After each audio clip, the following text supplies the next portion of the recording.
Ce 10 octobre, c'est la journée mondiale de la santé mentale. Pour l'occasion, Harmonie Mutuelle s'est penchée avec l'IFOP sur le bien-être et la santé mentale des actifs. Bonjour Véronique Poty. Bonjour. Merci d'être dans ce studio. Vous êtes la directrice dans les Hauts-de-France d'Harmonie Mutuelle. Cette étude montre que dans la région, plus d'un actif sur deux reconnaît avoir déjà été en situation de mal-être ou de souffrance au travail. D'abord, est-ce qu'on peut avoir des éléments sur ce qu'est le mal-être au travail, ce qu'est la souffrance au travail, ce que ça représente ? Alors, c'est assez vaste, c'est tout ce qui se termine en burn-out, en boule au ventre, qui fait que le collaborateur finit en arrêt de travail. Voilà. Et pourquoi Harmonie Mutuelle, que vous représentez, a tenu à travailler sur cette étude, à la publier et à assurer ensuite son suivi ? Alors, Harmonie Mutuelle, c'est un acteur de protection globale et ça fait maintenant plus de 20 ans que nous faisons de la prévention. Et faire de la prévention, c'est aussi bien comprendre les problèmes, bien comprendre les besoins, les attentes pour répondre de manière pertinente. Donc c'est dans cette optique-là que nous avons mené cette étude en partenariat avec l'IFOP pour justement mieux comprendre et mieux agir. Alors justement, cette étude, quels sont les grands enseignements ? Qu'est-ce qu'elle nous apprend ? Alors le premier enseignement est celui que vous avez donné. Effectivement, un actif sur deux en Hauts-de-France a déjà été concerné dans sa carrière par une situation de souffrance au travail ou de mal-être au travail, qu'un actif sur trois a déjà été voir son médecin dans ce contexte-là de souffrance au travail et s'est vu attribuer un arrêt maladie. Et que 70% des collaborateurs qui n'ont jamais éprouvé de souffrance au travail déclarent que leur entreprise actuelle est engagée sur la thématique du bien-être au travail. Ce qui veut dire que si on ne fait rien, les conséquences, on les connaît. Donc ça veut dire que ça incite les entreprises clairement à prendre le taureau par les cornes et à agir. Je le tournerai plutôt au sens inverse. Les entreprises ont tout intérêt et tout à gagner à s'investir et à se saisir de ce sujet parce que c'est vraiment du gagnant-gagnant. C'est aussi parce que la souffrance au travail, dans souffrance au travail, il y a travail, donc c'est un lien avec l'entreprise. Et que s'il y a dans une des causes, c'est l'entreprise, entre autres, parce que c'est pas forcément que l'entreprise se doit aussi de trouver des solutions. Mais quelles conséquences ? On parle de souffrance au travail, vous avez parlé d'arrêt dans 30% de ces cas d'arrêt maladie. Quelles sont les conséquences concrètes pour l'entreprise et de quelle manière est-ce que justement elle est incitée à remédier à cela ? Alors, les conséquences pour l'entreprise lorsqu'il y a des arrêts, c'est déjà un coût. C'est un coût financier pour l'entreprise quand il y a un arrêt de travail. C'est ensuite la désorganisation du travail.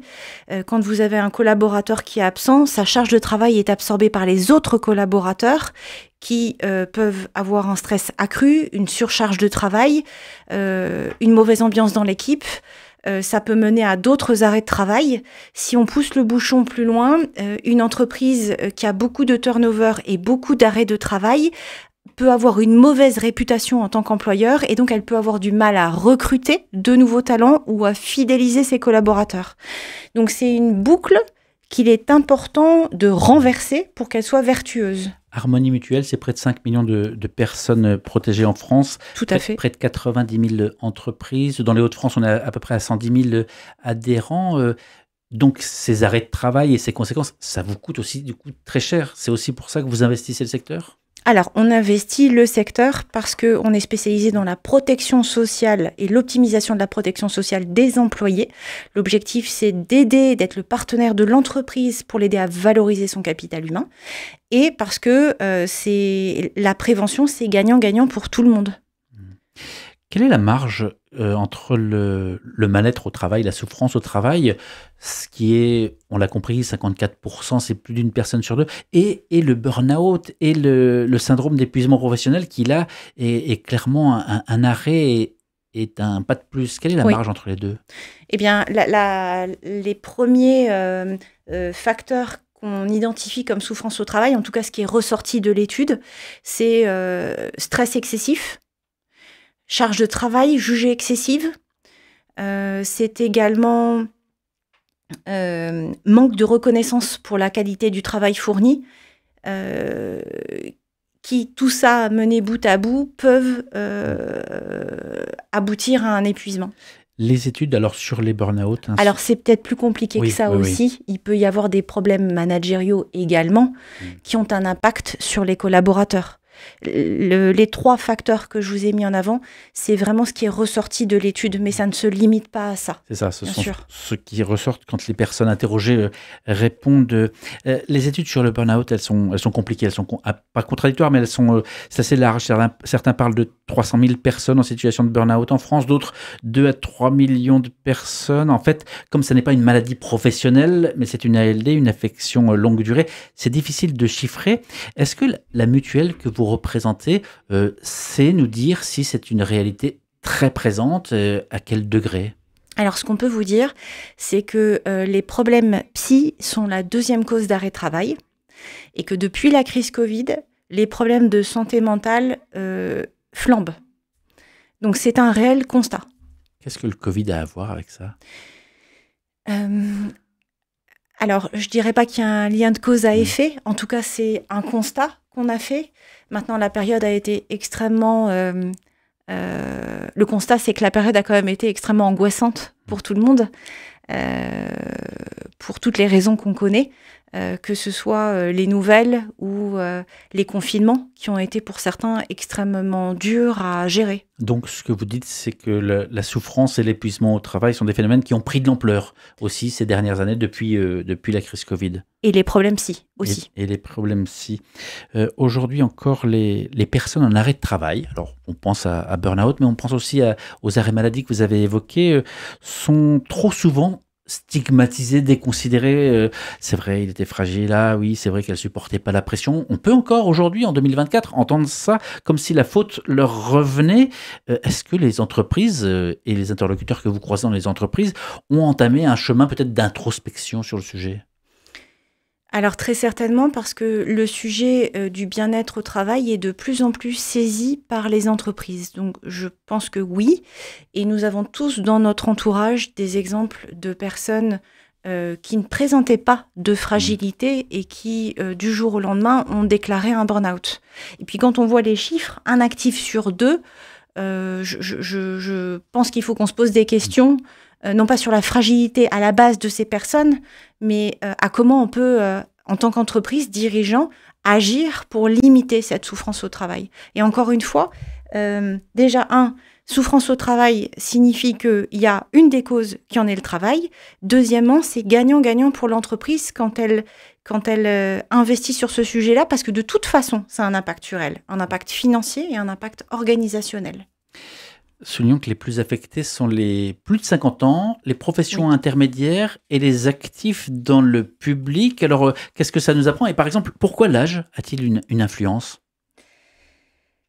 C'est une très bonne question. Parce que les plus de 50 ans, on pourrait dire qu'ils ont l'expérience, qu'ils ont justement traversé déjà des périodes plus ou moins difficiles et que ça les touche moins. Peut-être une concentration de facteurs aussi qui crée une plus forte sensibilité chez les plus de 50 ans. Et surtout, il y a aussi un changement de rythme dans l'entreprise depuis ces dernières années. Les entreprises sont en transformation permanente pour s'adapter au marché, donc tout va extrêmément vite et on demande beaucoup.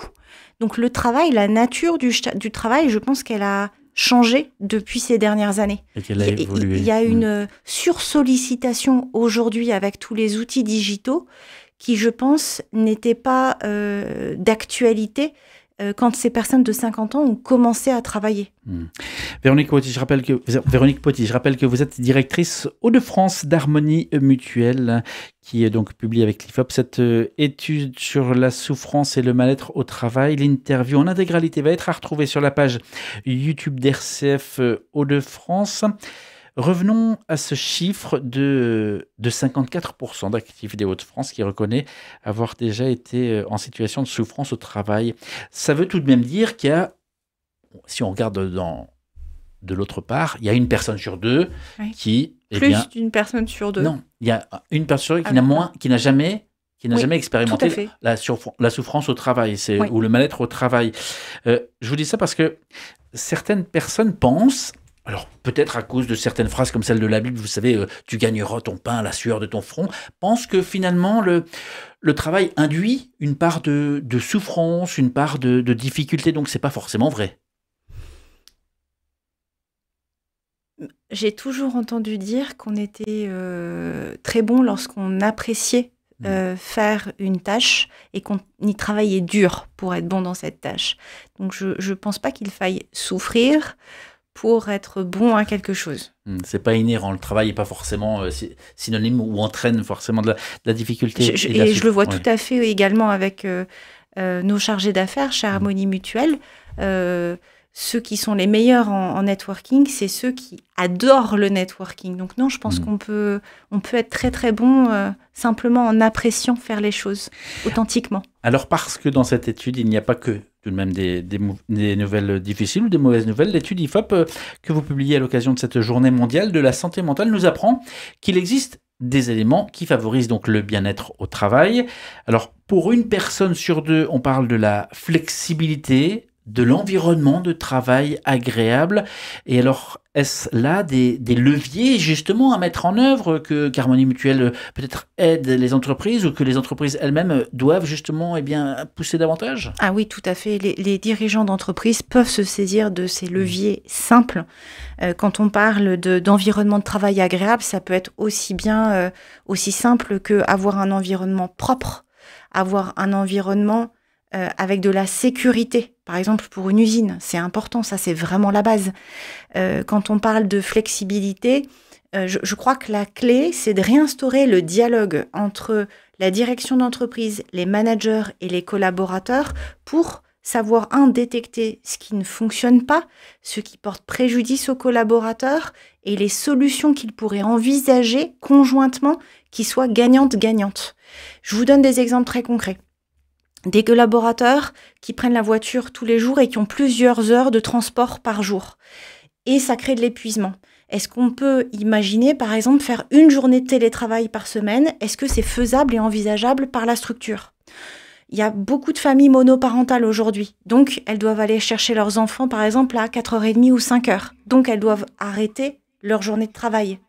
Est-ce qu'il est envisageable pour l'entreprise de proposer aux collaborateurs de terminer ses heures de travail en début de soirée, par exemple, ou en fin de soirée, ce qui l'arrange. Je sais que chez Harmonie Mutuelle, l'entreprise a eu la sagesse de réfléchir au cas par cas et de proposer des solutions de bon sens. Et je pense que c'est ça qu'il faut, réinstaurer le dialogue et mettre en place des solutions de bon sens. De quelle manière est-ce que les entreprises font appel à vous ou à l'inverse, vous allez à la rencontre des entreprises? Est-ce que c'est par exemple trop d'arrêts de travail? Vous voyez défiler chez vous ces arrêts de travail auxquels vous devez justement répondre et vous prenez rendez-vous avec l'entreprise et vous proposez ces solutions? Comment ça se passe? Alors, le rôle d'Harmonie Mutuelle, c'est vraiment de travailler main dans la main avec l'entreprise pour optimiser la protection sociale de ses collaborateurs. Maintenant, on est spécialiste de prévention depuis plus de 20 ans et on est complètement en capacité d'accompagner les dirigeants, les DRH, dans toutes les actions, par exemple, de formation, de sensibilisation des managers, des collaborateurs, des responsables de ressources humaines, par exemple pour former à la prévention des risques psychosociaux, apprendre à gérer son stress, à limiter son stress, à prévenir les troubles musculo-squelettiques. Nous sommes en capacité également de proposer de l'action sociale en entreprise. On est bien d'accord que les problèmes personnels des salariés ne concernent pas l'entreprise. Néanmoins, un collaborateur qui subit un divorce de plein fouet va forcément avoir un impact sur son travail. Si par exemple l'entreprise peut proposer à ce collaborateur de le rediriger vers une assistante sociale pour que cette assistante sociale l'écoute et lui dise « Ok, vos droits, c'est ça. Vous pouvez bénéficier de ça, ça, ça, ça, ça. Et je vous donne les coordonnées de telle et telle et telle structure qui seront en capacité de vous accompagner. » Ben, qu'est-ce qu'on a fait? On a ôté une épine dans le pied du collaborateur, donc dans celle de l'entreprise. Donc c'est du gagnant-gagnant. C'est du gagnant-gagnant, comme vous dites. Et je me permets aussi, oui, on est en capacité d'accompagner l'entreprise et le dirigeant sur tout ce qui est activité physique en entreprise. Ça, c'est un levier qui est hyper intéressant parce que les études montrent que c'est un des leviers les plus performants pour réduire le stress des collaborateurs. Donc, il ne s'agit pas forcément, c'est possible, de mettre en place du coaching de collaborateurs, une salle de gym, mettre en place des cours de sport à distance. Mais on est en capacité d'accompagner les entreprises sur ce sujet-là. Nous avons un partenariat avec la Fédération française du sport en entreprise. Mais j'invite tous les dirigeants d'entreprise et les managers à instiller régulièrement l'activité physique dans l'entreprise parce que ça a un impact de dingue sur la réduction du stress et le renforcement de la cohésion d'équipe. Ça peut être, je peux donner quelques exemples? Bien sûr. Ouais. Ça peut être par exemple faire une marche collective en équipe entre midi et 2. Ça peut être commencer un séminaire d'équipe ou une réunion d'équipe par 10 minutes d'échauffement. Il y a certaines entreprises qui font faire des pompes à leurs collaborateurs collectivement. Il y a plein de choses en fait qui peuvent être faites dans la bonne humeur en fait, c'est surtout ça. Dans la bonne humeur. Je suis sûr qu'il y a beaucoup de monde qui vous écoute et qui dit tiens, pourquoi pas? Ah tiens, ça sera difficile, mais tiens, pourquoi on peut essayer. En tout cas, on peut essayer et on peut même s'appuyer sur des collaborateurs qui ont ça en dada et qui pourraient faire ça à l'ensemble de l'équipe. Et devenir moteur pour d'autres. Merci beaucoup en tout cas Véronique Poty d'être passée dans ce studio. Une dernière question, peut-être plus personnelle, parce que c'est aussi l'occasion de découvrir. Vous avez un parcours qui commence à Subdeco à Nancy, avant un MBA aux États-Unis. Vous avez débuté votre carrière là-bas. Vous avez travaillé à New York chez Novalis, puis retour en France, alors à Paris, puis Lille, etc., à la CCI. Est-ce qu'un retour en France pour une femme qui aujourd'hui a du galon, est dirigeante, est-ce que c'est évident ou est-ce que, parce que souvent on parle de l'Eldorado américain, est-ce que vous êtes rentrée parce que l'herbe n'est pas plus verte là-bas? Pourquoi? Alors je suis rentrée pour des raisons personnelles et j'ai trouvé que c'était assez compliqué de rentrer, dans le sens où de rebondir professionnellement après ce passage aux États-Unis. Vous n'avez pas été accompagnée à l'arrivée en France? Il n'y a pas des organismes qui vous permettent de... Si, j'ai été accompagnée, mais quand on commence à travailler à l'étranger si tôt, on ne rentre pas facilement dans les cases. En tout cas, à cette époque-là, je pense j'avais un profil qui était peut-être assez atypique, qui est moins atypique aujourd'hui, parce que beaucoup de jeunes sont passés par l'étranger et donc on est habitué à ce type de profil. Mais j'ai trouvé que c'était beaucoup plus simple de trouver un emploi aux États-Unis que de trouver un emploi en France. Et c'est peut-être grâce justement à des retours qui ont été plus difficiles comme les vôtres qu'aujourd'hui il est plus simple, justement pour ceux qui suivent. Peut-être. En tout cas, ce que je peux témoigner, c'est que ça apporte une très grande richesse dans un parcours individuel et professionnel de travailler à l'étranger. Eh bien voilà, la chose est dite. Merci beaucoup Véronique Poty. Je rappelle que vous êtes la directrice Hauts-de-France d'Harmonie Mutuelle. Merci d'être passée chez nous. Merci à vous.